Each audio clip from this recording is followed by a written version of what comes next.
Hello friends, welcome to back topper series YouTube channel में। आज की वीडियो सभी विद्यार्थियों के लिए बहुत ही ज्यादा महत्वपूर्ण होने वाली है। हम आपके लेकर आए हैं महत्वपूर्ण टॉपिक जो है रस और अलंकार।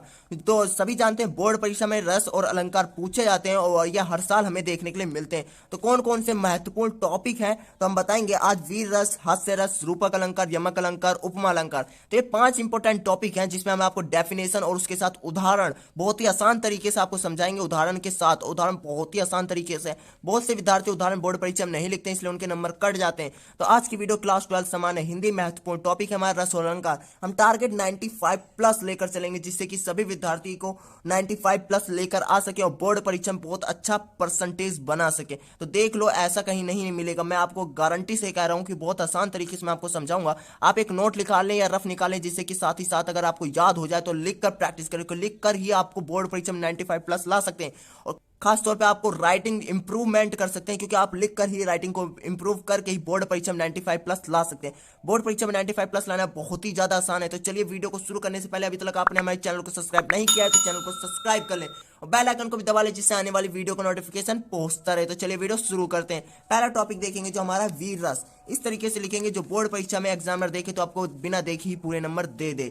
तो हम लिखेंगे वीर रस की जो परिभाषा बहुत ही आसान तरीके से बताया है और आपको बिल्कुल सेम इसी तरीके से लिखना है। हेडिंग लिखना, उसके बाद अंडरलाइन करके ब्लैक स्केच पेन। आप और किसी स्केच पेन का यूज नहीं कर सकते, सिर्फ ब्लैक स्केच पेन का यूज करके ही आप अच्छे से एग्जामिनर को खुश कर सकते हैं।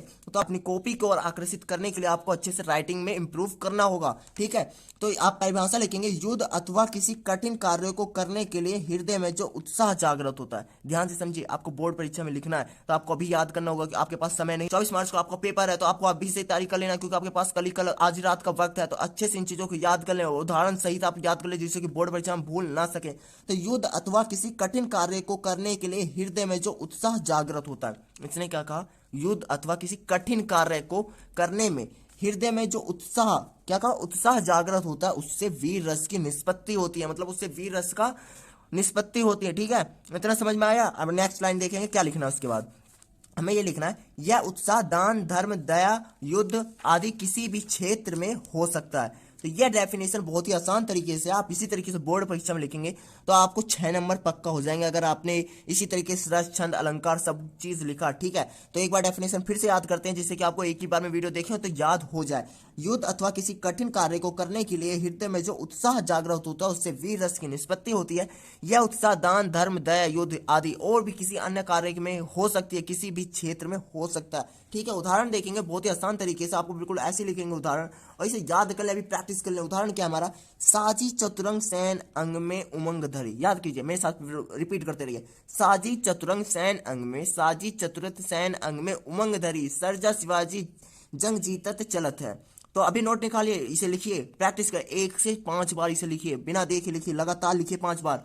100% बोर्ड परीक्षा में आप धड़ाधड़ लिख देंगे, याद रहेगा आपको, भूलेंगे नहीं इसे। तो इन चीजों को याद रखें। ठीक है, हम सेकंड टॉपिक देखेंगे जो हमारा हास्य रस है।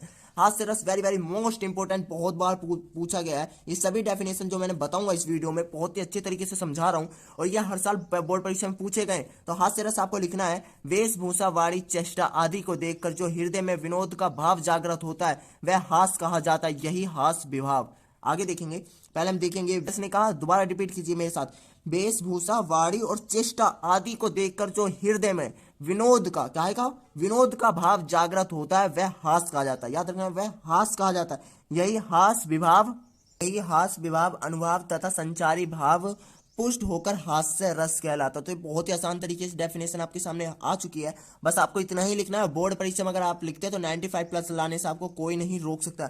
उदाहरण देखेंगे बहुत ही आसान तरीके से मैंने आपको समझाया। इसी तरीके से अगर आप उदाहरण लिखते हैं तो बोर्ड परीक्षा में 95 प्लस लाने से आपको कोई नहीं रोक सकता है। ठीक है, तो उदाहरण पे एक बार नजर डालेंगे। शीश पर गंग हंसे, बुजनी भुजंग हंसे, हाथ से ही को दंग भेव नग के विवाह में। तो ये बहुत ही आसान तरीके से आप अगर 5-6 बार रिवीजन करते हैं, लिखकर प्रैक्टिस करते हैं तो बोर्ड परीक्षा में आप इसे भूल नहीं सकते। तो ये चीज तो आपको करना पड़ेगा क्योंकि बोर्ड परीक्षा आपका कल ही है। आपके पास आज रात और आज दिन का वक्त है, आप अच्छे से प्रैक्टिस कर लीजिए क्योंकि आपके पास अब समय बिल्कुल नहीं है। आप इन चीजों को याद कीजिए। शीश पर गंग हंसे, बुजनी भुजंग हंसे, हाथ से ही को दंग भयो नग के विवाह में। तो ये उदाहरण है, आपको अभी अभी याद कर लेना, लिख लेना। 5 से 10 बार अगर लिखते हैं तो इन चीजों को कभी नहीं भूलेंगे। नेक्स्ट टॉपिक जो है हमारा रूपक अलंकार, वेरी वेरी मोस्ट इंपोर्टेंट है, बहुत बार बोर्ड परीक्षा में पूछा गया है। रूपक अलंकार की परिभाषा किस तरीके से, उदाहरण किस तरीके से अभी तक वीडियो को लाइक नहीं किया तो लाइक करते हो, चैनल को सब्सक्राइब कर ले जिससे आने वाले वीडियो को नोटिफिकेशन पहुंचता रहे। तो रूपक अलंकार का हम परिभाषा देखेंगे बहुत ही आसान तरीके से।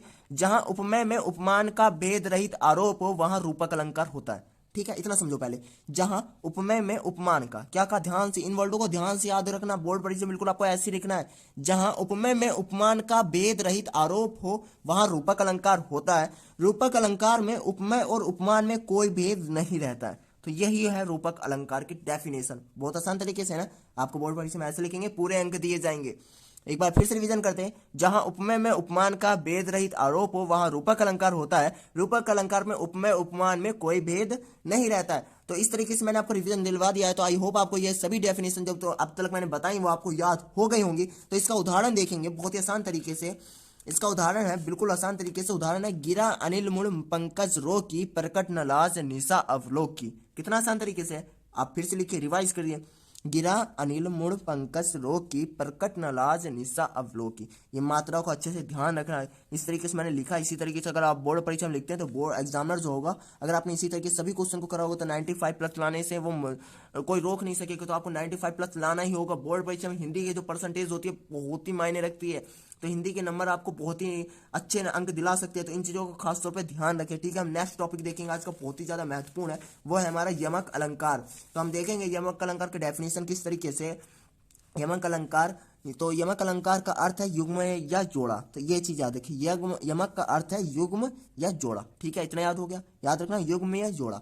इस प्रकार जहां एक शब्द समूह एक से अधिक बार प्रयोग हो, क्या इसने कहा, इस प्रकार जहां एक शब्द मतलब सेम जो एक शब्द है वो एक से अधिक बार वही शब्द दोबारा से प्रयोग हो किंतु उसका अर्थ प्रत्येक बार भिन्न हो। मतलब जो उसका अर्थ है लेकिन शब्द वही हो लेकिन उसका अर्थ अलग अलग निकले। ठीक है, तो वह यमक अलंकार कहलाता है। तो कितनी आसान डेफिनेशन है, बिल्कुल आप अगर इस तरीके से लिखेंगे तो बोर्ड परीक्षा में पूरे अंक मिलेंगे। ठीक है, तो एक बार फिर से रिवीजन करते हैं, आपको याद हो गया होगा तो आप फिर से रिवीजन करें। यमक का अर्थ है युग्म या जोड़ा। इस प्रकार जहां एक शब्द एक से अधिक बार प्रयोग हो किंतु उसका अर्थ प्रत्येक बार भिन्न हो वह यमक अलंकार कहलाता है। उदाहरण देखेंगे, उदाहरण बहुत ही आसान तरीके से समझाया है और बहुत ही आसान है, जो आप देखते याद कर लेंगे, बहुत ही विद्यार्थियों को याद भी होगा। लेकिन उससे पहले वीडियो को लाइक नहीं किया तो वीडियो को लाइक कर दे, क्योंकि लाइक ही आपको हमें मोटिवेशन देता है जिससे कि हम आपके लिए इसी तरीके से इंपॉर्टेंट वीडियो लाते हैं।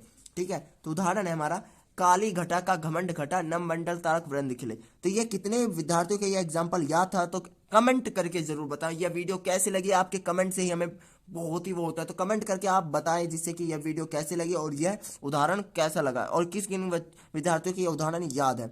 तो काली घटा का घमंड घटा, काली घटा का घमंड घटा नम मंडल तारक वृंद खिले। तो ये तरीके से याद हो गया। आप 2 बार लिखिए, 5 बार लिखिए, 10 बार लिखिए, क्योंकि ये चीज अगर आप बोर्ड परीक्षा में भूल जाते हैं तो इन्हीं से आपके नंबर कट जाते हैं। तो ये छोटी छोटी चीजें हैं तो आपको ये याद करनी है। ठीक है, नेक्स्ट टॉपिक देखें, बहुत ही इंपॉर्टेंट है हमारा उपमा अलंकार।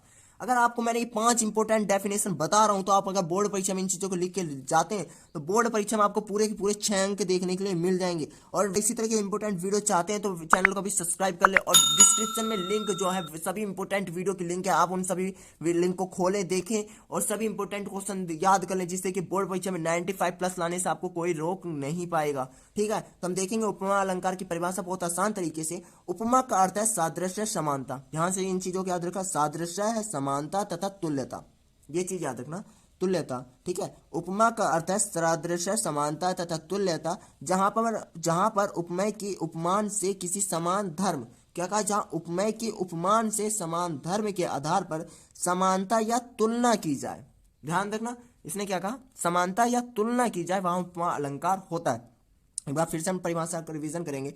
उपमा का अर्थ है सादृश्य समानता तथा तुल्यता। आप एक बार लिखकर प्रैक्टिस कीजिए, एक बार नहीं तो याद होता 2 बार लिखिए, 2 बार नहीं होता 3 बार लिखिए, जब तक याद नहीं होता जब तक लिखकर प्रैक्टिस करें। आपकी राइटिंग भी इंप्रूव होगी, आपको याद भी होगा, भूलेंगे भी नहीं। तो बहुत फायदे हैं आपको लिखकर। ठीक है, उपमा का अर्थ है सादृश्य समानता तथा तुल्यता। जहां पर उपमेय की उपमान से किसी समान धर्म के आधार पर समानता या तुलना की जाए वहां उपमा अलंकार होता है। उदाहरण देखेंगे, बहुत ही आसान तरीके से बताया, हरिपद कोमल कमल से। तो इसमें समानता या तुलना की गई है, यहाँ पर की गई है, यहाँ हरि के पैरों को कमल के समान कोमल बताया गया है। तो ये इनकी तुलना की गई है। तो बहुत ही आसान तरीके से डेफिनेशन मैंने आपको बता दी है। तो 5 बहुत ही महत्वपूर्ण मैंने आपको अलंकार और रस बताए हैं जो हर साल बोर्ड परीक्षा में पूछा जाता है। तो आई होप आपको यह वीडियो बहुत ही ज़्यादा पसंद आई होगी। तो अभी इस चैनल को सब्सक्राइब कर ले, बेल आइकन को भी दबा लें, ज़्यादा से ज़्यादा इस वीडियो को शेयर करें।